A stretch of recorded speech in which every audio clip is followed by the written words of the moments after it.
Good afternoon students. आज हम आपका इंग्लिश ग्रामर में chapter second subject and predicate पढ़ रहे हैं। ठीक है। हमने फर्स्ट चैप्टर में पढ़ा था कि सेंटेंस क्या होता है। Sentence group of words which makes a complete sense. ठीक है। और जो सेंटेंस होता है उसमें उसके हमारे दो पार्ट होते हैं, एक सब्जेक्ट होता है और एक प्रेडिकेट होता है। ठीक है।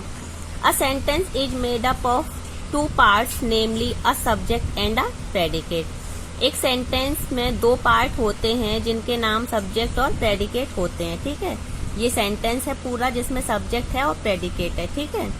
सब्जेक्ट क्या होता है? The part which names the person और the thing we talk about. ठीक है। वो पार्ट जिसमें किसी पर्सन का नाम या किसी वस्तु के जिसके बारे में हम बात कर रहे हो उसका नाम हो, it's called the subject of a sentence. उसको सेंटेंस का सब्जेक्ट कहते हैं। प्रेडिकेट क्या होता है? The part which we speak और राइट अबाउट द सब्जेक्ट। वो पार्ट जिसमें हम उस सब्जेक्ट के बारे में कुछ बोलते हैं या लिखते हैं उसको क्या कहते हैं? प्रेडिकेट। ठीक है। Subject and predicate of a sentence may be made of a single word और नंबर ऑफ वर्ड्स। जो सब्जेक्ट और प्रेडिकेट होते हैं सेंटेंस में वो एक सिंगल वर्ड भी हो सकता है या फिर नंबर ऑफ वर्ड्स, शब्दों का एक समूह भी हो सकता है। जैसे कि देखिए यहाँ पे सेंटेंस है, ये पूरे सेंटेंस है जिसमें सब्जेक्ट है ये और प्रेडिकेट है। ठीक है। मैंने जैसे कि आपको बताया था कि सब्जेक्ट सिर्फ वो पार्ट होता है जिसमें हम कर्ता को निकाल देते हैं, काम करने वाले को। ठीक है। या जिसके बाद जो काम कर रहे हैं या जिसके बारे में कोई बात हो रही है। ठीक है।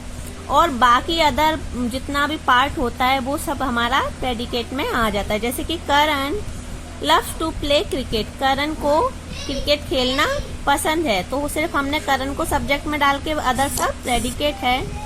Seema went to bed early. Seema जल्दी सो जाती है। ठीक है। Cows give us milk.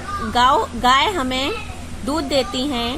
We take lunch in the afternoon. हम आफ्टरनून में लंच लेते हैं। Asha and Radha went to school. Asha and Radha school जाते हैं। ठीक है।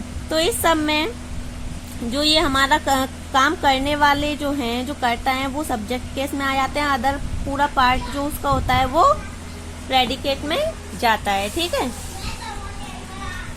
और इम्पेरेटिव सेंटेंस में क्या होता है? इम्पेरेटिव सेंटेंस होते हैं जैसे कि sit down here, the subject you is understood.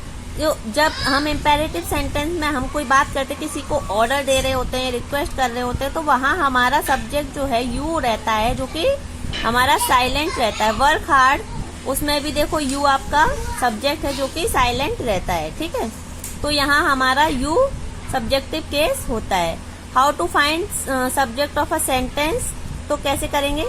We can easily find a subject. हम सब्जेक्ट को एक सेंटेंस में बहुत आसानी से फाइंड कर सकते हैं।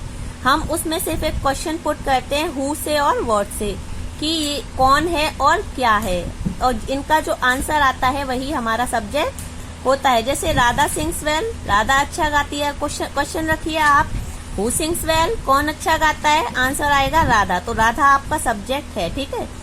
इसी तरीके से an aeroplane flies in the sky. Aeroplane आसमान में उड़ता है। यहाँ क्वेश्चन कीजिए कि क्या आसमान में उड़ता है? एरोप्लेन, तो एरोप्लेन आपका सब्जेक्ट है। ठीक है। तो ये जो आपका पूरा पार्ट है ये सब्जेक्ट एंड प्रेडिकेट का है बस, और इसमें कुछ नहीं होता, बस आपको सब्जेक्ट एंड प्रेडिकेट पार्ट को अलग करना होता है। ठीक है। सेम यही है आपका इसमें भी। ठीक है। और कुछ भी नहीं है।